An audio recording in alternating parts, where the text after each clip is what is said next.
Okay, guys, today, last section of new stuff, we're going to talk about improper integrals today. So, what makes an integral improper? Well, it's not that they have, like, bad manners or something. This was a bad joke. I'm sorry, guys. I should not have made that joke. It was poor. We're going to look at stuff like this.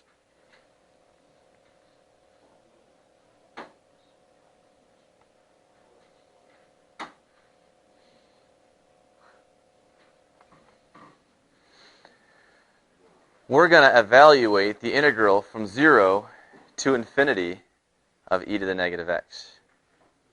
And this, believe it or not, is a number. It's not equal to infinity. Yeah. So, we're going to deal with situations where we have integrals like this, where there's a infinity somewhere involved in one of the limits of integration, or integrals like this one.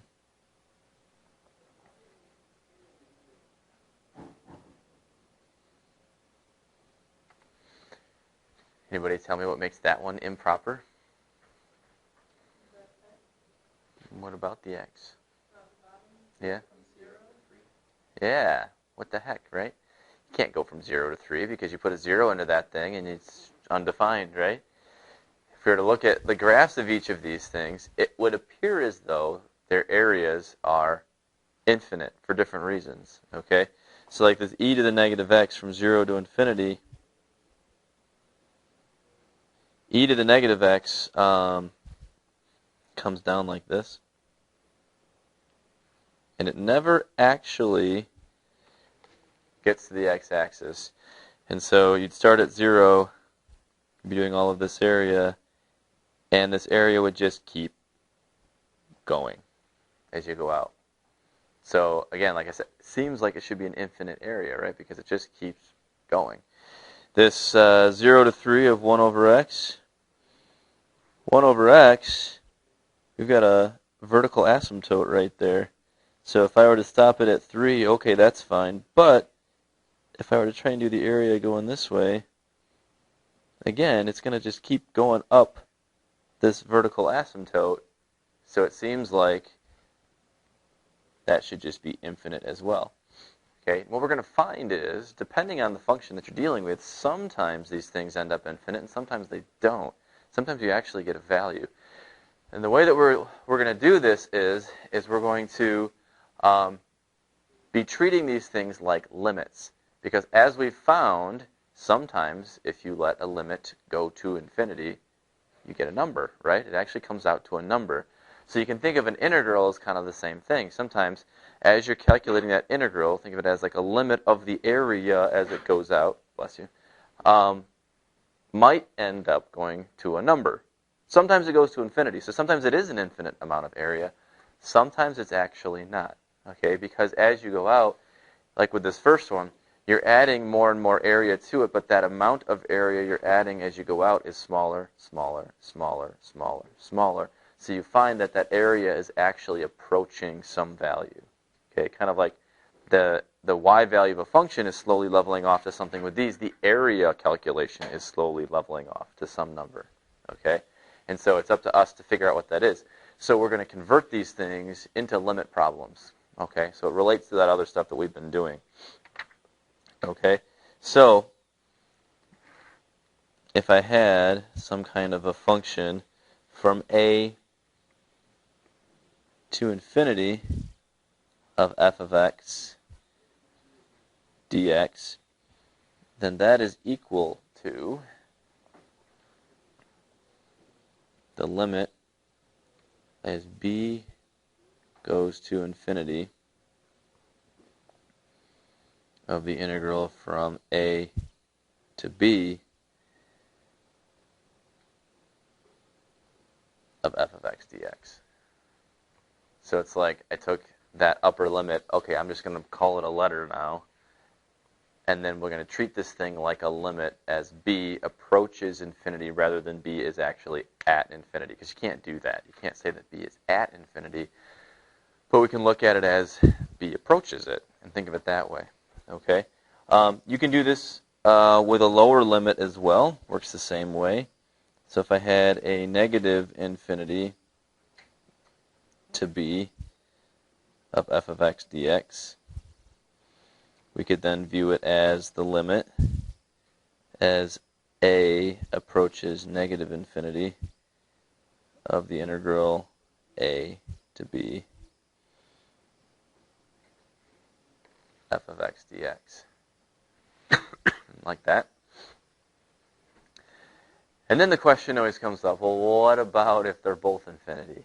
Can you do that? And technically, yeah, you can. You can do it if both of them go to infinity. So if we had something like negative infinity to infinity of f of x dx, then we could make that the limit as a goes to negative infinity of a to some c in the middle. And it can be any number you want because every number is between these two things. Then all we'd have to do, though, is add another one onto it to cover the other part. So then we do a limit as b approaches infinity from c to b f of x dx. So like that. Okay.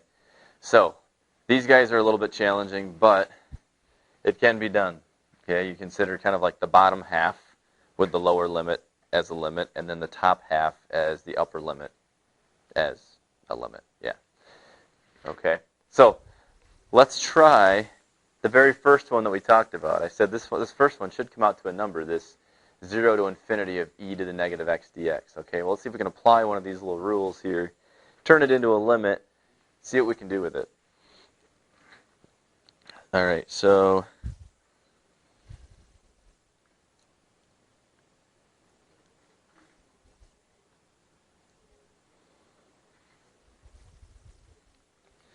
that particular function then would become the limit as b approaches infinity of the integral from 0 to b e to the negative x dx. Okay, now we're not actually going to compute the limit until we've done the integration step of this. Okay, so still going to have the limit as b goes to infinity, but just step back for a second and think about what is the antiderivative of e to the negative x. We still have to do that.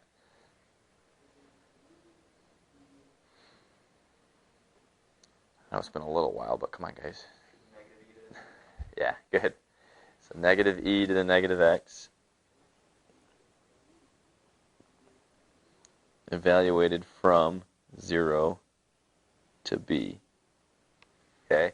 And treat that b just like any other number that you'd be plugging in when you're doing this process. Okay? So we'd end up with the limit as b goes to infinity. Okay, so with the upper limit, negative e to the negative b, and then minus negative e to the 0.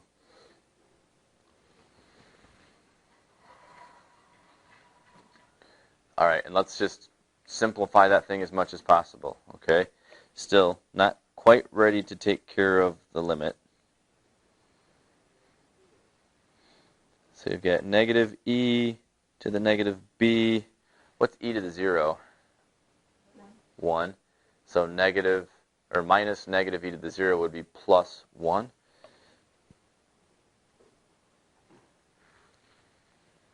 All right, so now let's think about the limit. So what is the limit as b goes to infinity of that particular function now?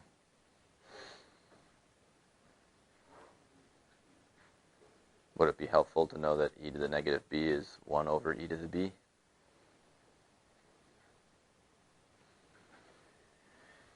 So this would actually be like this.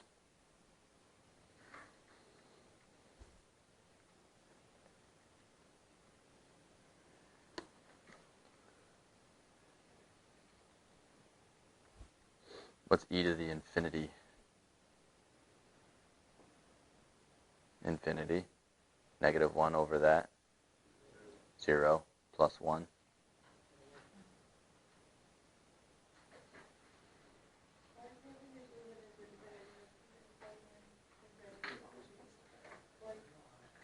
Yeah, yep.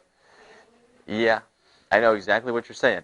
Yeah, because when you were doing this process, if you think about it, like if I had just left this as an infinity, this b, then it would just be having an infinity here, and then you'd just be working out it as much as you can, and you'd end up here with e to the infinity, and then it would be the same basic result, right? Now, being technically correct math-wise here, okay, you can't plug in an infinity. You can take a limit as something approaches infinity, but you can't actually plug it in. Now, we've been kind of like thinking that way when we're doing limits, like, okay, so if I plugged in the infinity, what's happening? But really what we're considering is, as we let that particular part approach infinity, what's going on. For calculation purposes, I get it. I would just be remiss not to show it to you the technically correct way, though. Okay, so in the midst of battle, so to speak, if you want to just do that, okay, but yeah, I'm going to do it this way just because. But I get it. I totally get it. So, all right, try this other. Oh no, I don't want to do that yet.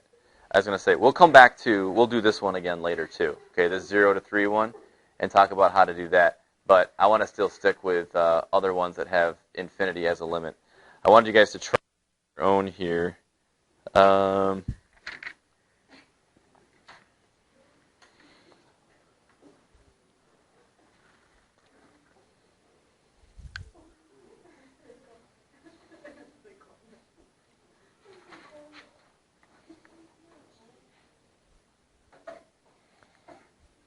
Okay, so I'd like you guys to tackle that one for me. See if you can do it on your own. And if you're good with that, then we'll do one of those that has infinities on both. And if we're good with that, then we'll move on to the other kind.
All right, do we need any more time with that?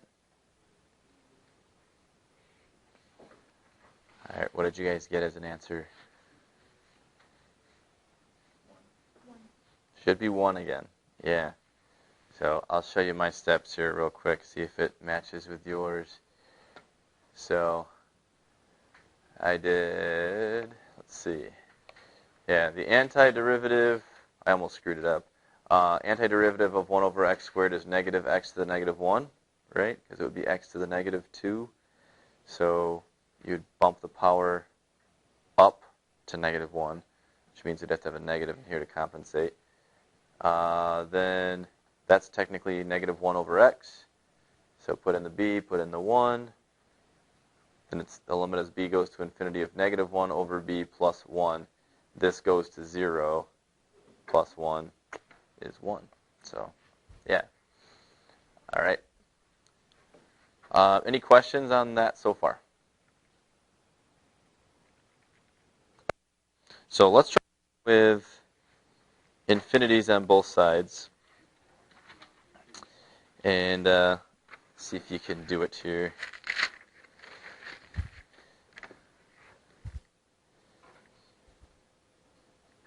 We'll kind of talk through this process together again.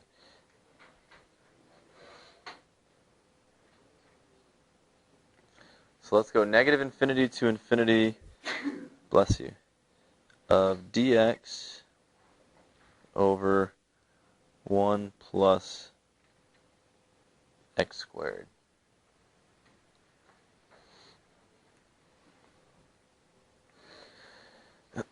So we talked about with this, we have to break it into 2, right? And we can choose whatever number we want to work with. So what number do you think would be a convenient number to choose that might be easy to work with? 0. Okay, let's do that. So first things first, we'll just break this into the integral from negative infinity to 0 of dx over 1 plus x, come on, x squared plus an integral from 0 to infinity dx over 1 plus x squared. Okay, so I'm going to kind of work with these two simultaneously, okay, because the antiderivative and all that's going to be the same thing for both of them, so you might as well just do it together. So this first one, I got to do a limit as a approaches negative infinity.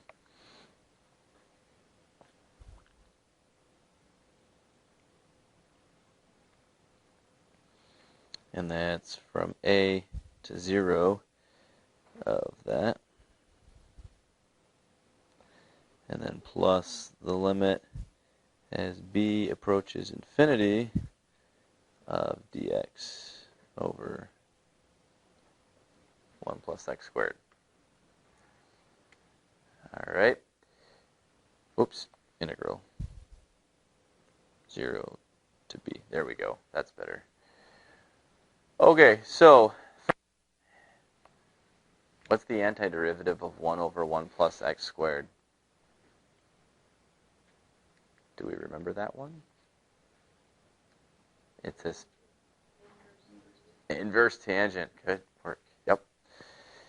Inverse tangent. So, okay, so we got the limit as a goes to negative infinity of the inverse tangent of x evaluated from a to 0 plus the limit as b goes to infinity inverse tangent of x from 0 to b.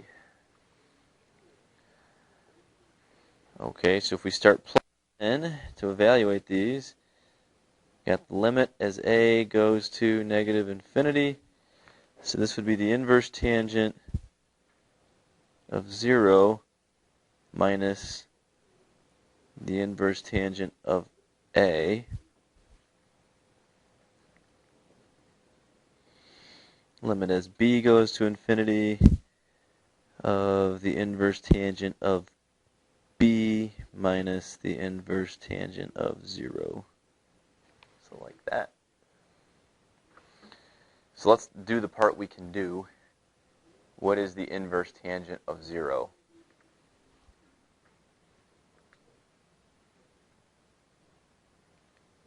Zero. Yeah, because tangent of 0 is 0, right? So backwards it would go the same way. So all of those we can turn into zeros. That's nice. So limit as a goes to negative infinity to be negative inverse tangent of a plus the limit as b goes to infinity of inverse tangent b. Okay, anybody remember what the graph of inverse tangent looks like? It's going to help us with this one a little bit. Because we got to know what's happening to the inverse tangent as we go to infinity. Or what happens to the negative inverse tangent as a goes to negative infinity. Well,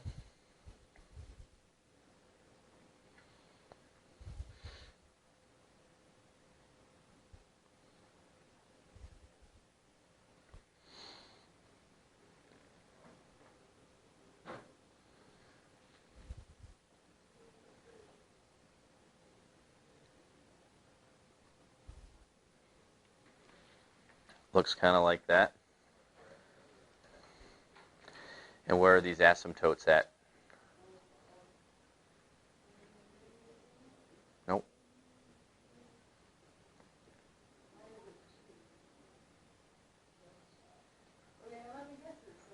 Anybody else want to guess? Inverse tangent. So what would normally be on the x-axis is now on the y-axis. So not 1, 2, 3, 4, etc., but like pi over 2, 2 pi, pi over 2, and negative pi over 2. What? You said 1 and you said 2. You spoke very softly then. I did not hear you. Okay, so what is the limit?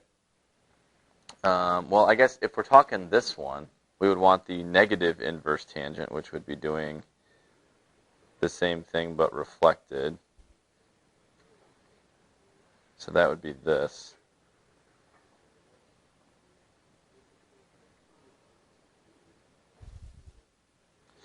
Okay, so for the first limit, we have to look at this graph over here. So what is the limit as a goes to negative infinity of the negative inverse tangent?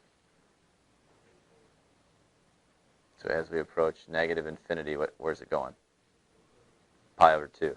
So this is equal to pi over 2. What about this one? The limit as b goes to infinity of inverse tangent of b. So as I go to infinity, where's this one going? Pi over 2.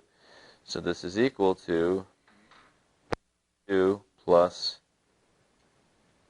2. That integral is equal to pi.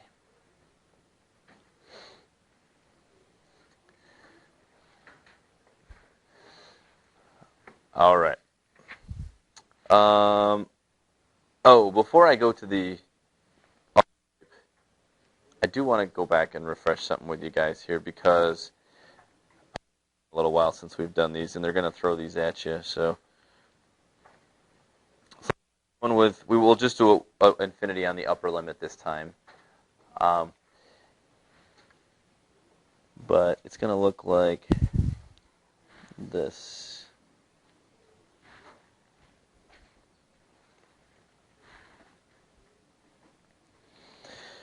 This has taken us back to chapter 6. Yeah. I don't remember what we did with these. Because we can't do an antiderivative directly, and it's not like the last one where it's like, oh, that's inverse tangent. Perfect. What do we have to do with these? Fractions. Yes.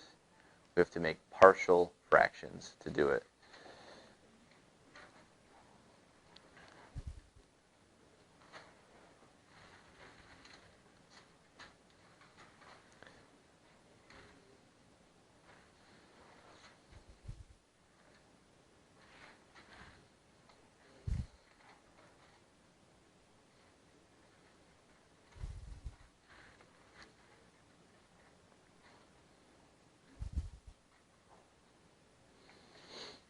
And we got to figure out what's A and what's B, right?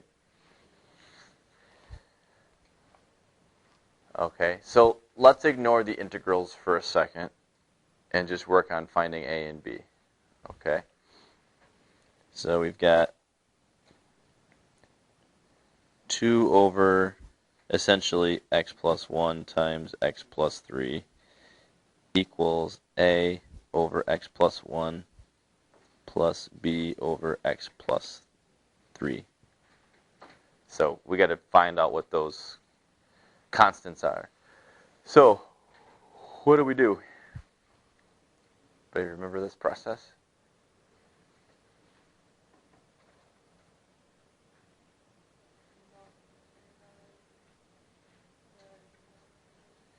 Yeah, multiply through by the denominator, so we can wipe that out. So essentially, whoops, this entire thing, if we multiply it by x plus 1 times x plus 3, okay, then this denominator is gone. So we've got 2. And then A, this will cancel, but then we'll be left with an x plus 3. And then plus B times x plus 1. Okay.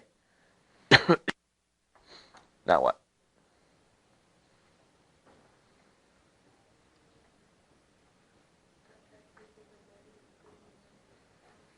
Okay. So we're picking those convenient values of x. So if x is equal to negative 3, 2 is equal to A times 0 plus B times negative 3 plus 1 is negative 2.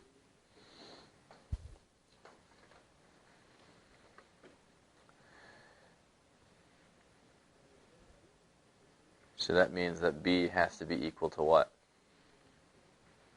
To make that work. Negative 1. Okay. And then if we do the other convenient value of x, that would be negative 1. So then we got 2 equals A. Negative 1 plus 3 is 2.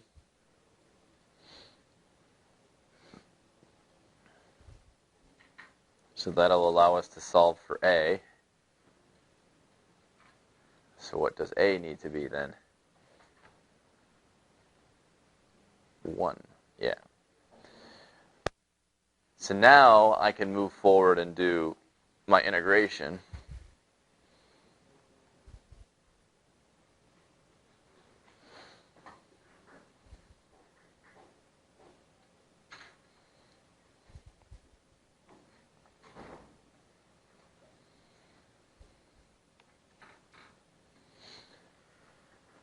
Okay, so I can focus on doing that then. So it's 1 over x plus 3 minus, because it was negative 1, 1 over x plus 3.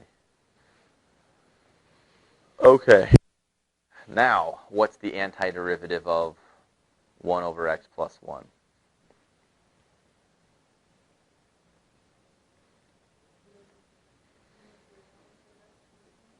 Mm-hmm. And then same thing for this, right? Be the natural log of x plus 3. I'm going to throw you a bone and not write all the limits this time. You're welcome. So we got to evaluate from 0 to infinity. Okay. So natural log of infinity minus natural log of infinity minus natural log of 1 minus natural log of 3.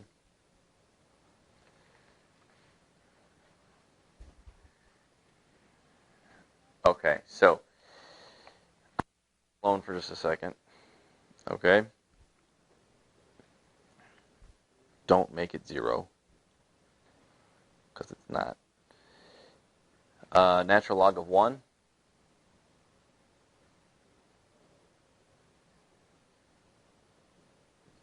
0 minus natural log of 3. Okay, whatever natural log of 3 is. So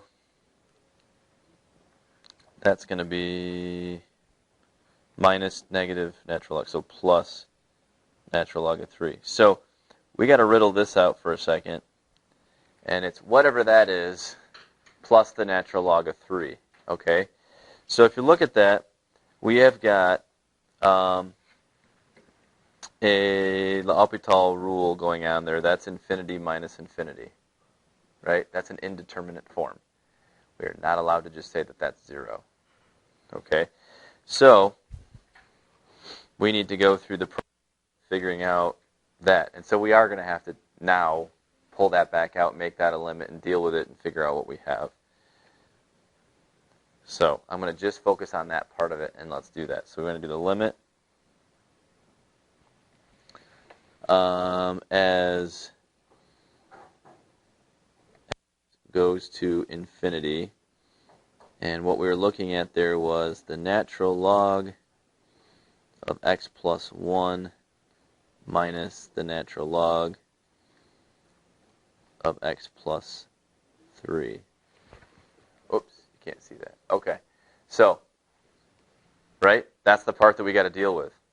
Okay, because it was natural log of infinity plus 1 and the natural log of infinity plus 3. So it's infinity minus infinity. If I'm going to use L'Hopital's rule, I've got to somehow convert this into a fraction. Okay, so how could I do that?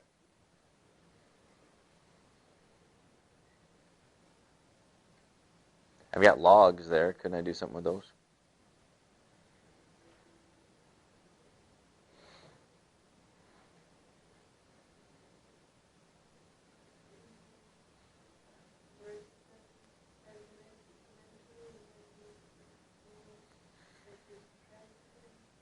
Mm-hmm. Because I'm subtracting 2 logs, I can make them 1 log that is a what? Right. Turn it into a division in 1 log.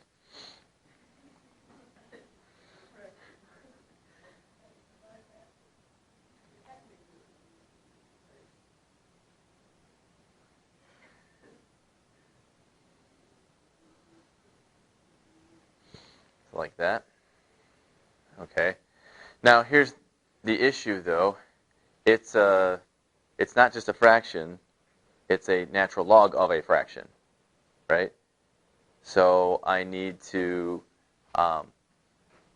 somehow manipulate that so that it's just a fraction and not the natural log anymore. Remember before how we logged it and then we had to e it to finish it up? Well, you can e it and then log it if you want to as well, right? So we can e this thing, turn it into just the fraction. As long as we log that answer when we're done, it's okay. Okay, so let's do that.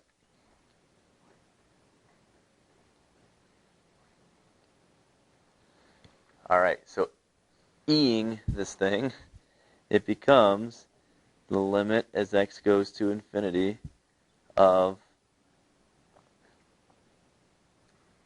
x plus 1 over x plus 3, which you know the answer to. What is that?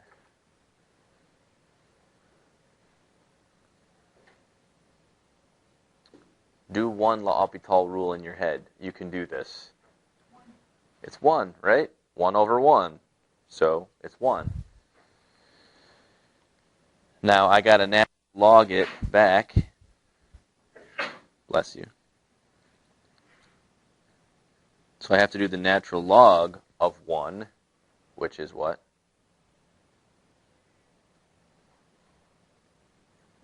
0. Okay. So that part of my answer is actually 0. Okay? Now remember when I said, don't just make this 0. It's not 0. Well, sometimes it is. Might not be, though. So we had to go through that process to be sure. But sometimes it is. So with then is 0 plus natural log 3, so it is natural log 3. Okay, but you have to go through that process. If in the process of doing this, so if you choose to not turn them into limits, like I said, which is technically okay, if you end up with an indeterminate form, you have to use a L'Hopital rule or something like that to get through it, just like we did in those previous sections, though. Okay, so don't just skip over that. That's still part of the process. So, yeah. So if the answer came out to like 2 or something, Mm-hmm. did we take care of that like whole thing, or did each of those 2 natural log infinity equal? We took care of the whole thing. Okay. Yeah, because when we set this up over here, we used both of them in the process. So each of these would have been infinity. So yeah, we're okay. You can replace the whole thing. So, all right, I want to get to one of those other ones. Actually, we'll go back to the first one we looked at the beginning of the lesson when I said, oops, it is right here, this one. Okay, so let's see if we can do this now. So we got 0 to 3 of 1 over x dx.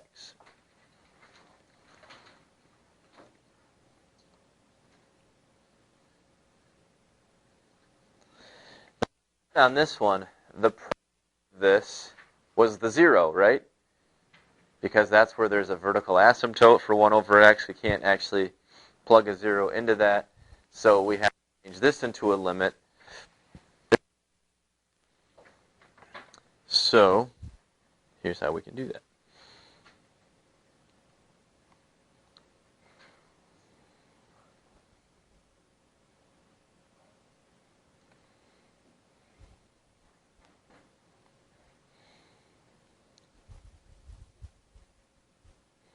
So we take the part that's the problem, make that a variable. If it's a lower limit, we usually use a. If it's the upper limit, we usually use b. And just turn that into a limit as a approaches whatever it needs to be. So 0 in this case. Okay? And then again, you just do your integration like you would, see what you have, and then try and evaluate that limit to see what you get. Might come out to infinity, might come out to a number. Okay, we don't know, but we got to give it a try and see what's going on. So, what is the antiderivative of 1 over x?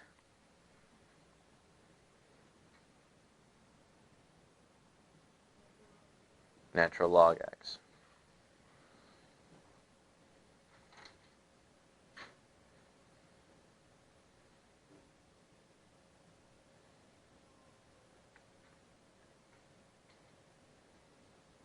Okay, so we've got the limit as a goes to 0 of the natural log of x evaluated from a to 3.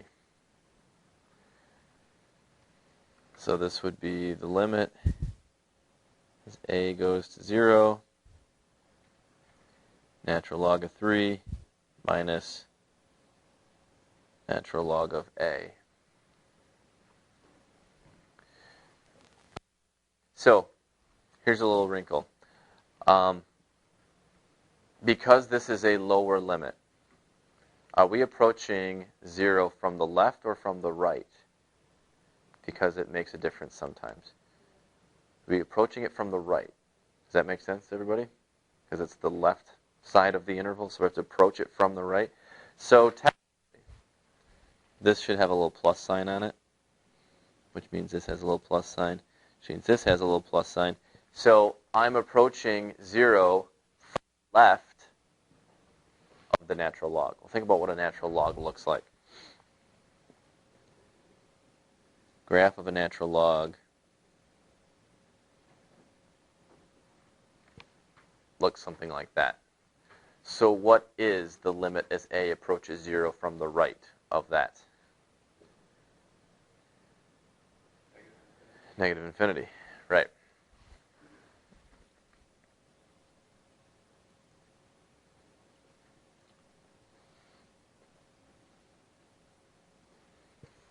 So it would be like that. So natural log 3 minus negative infinity, which is the natural log of 3 plus infinity.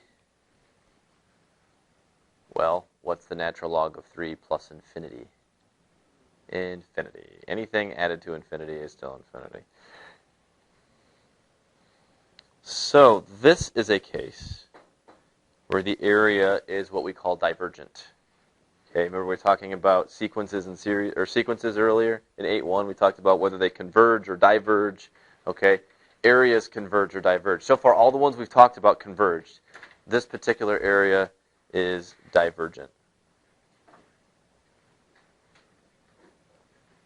Okay, it's an infinite area.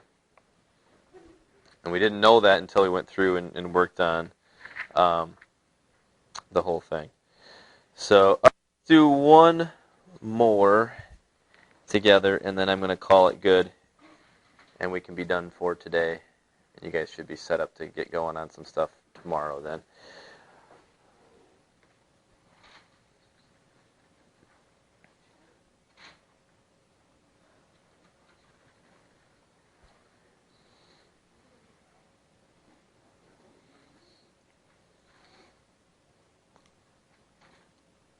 All right, I would like you to try that one on your own.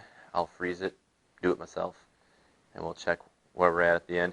Should work similarly to the last one we did, but there's one little difference to it, and you'll probably see that as soon as you start to work on it. But I want to see how you guys do on your own first.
All right, do you guys need more time?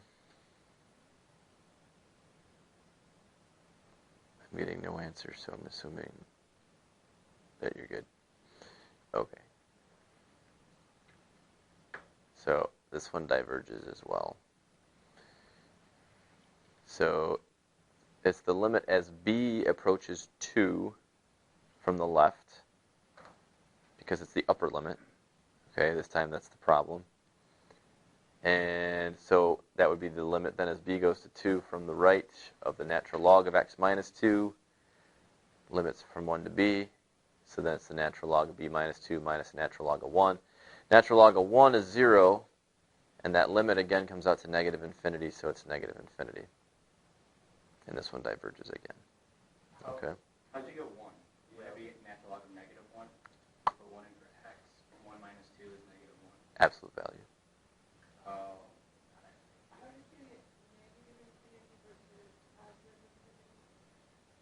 For the natural log of absolute value of b minus 2, I can show you the graph real quick if you want. Let's see, natural log of absolute value of the x minus 2. Oops. Bless you.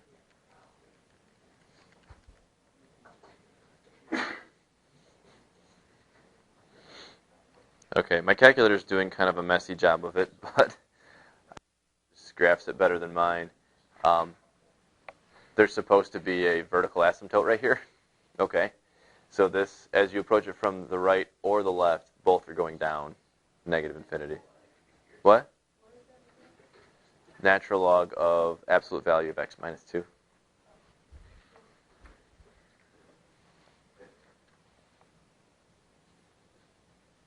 So approaching it from the right, or from the left, it's negative infinity.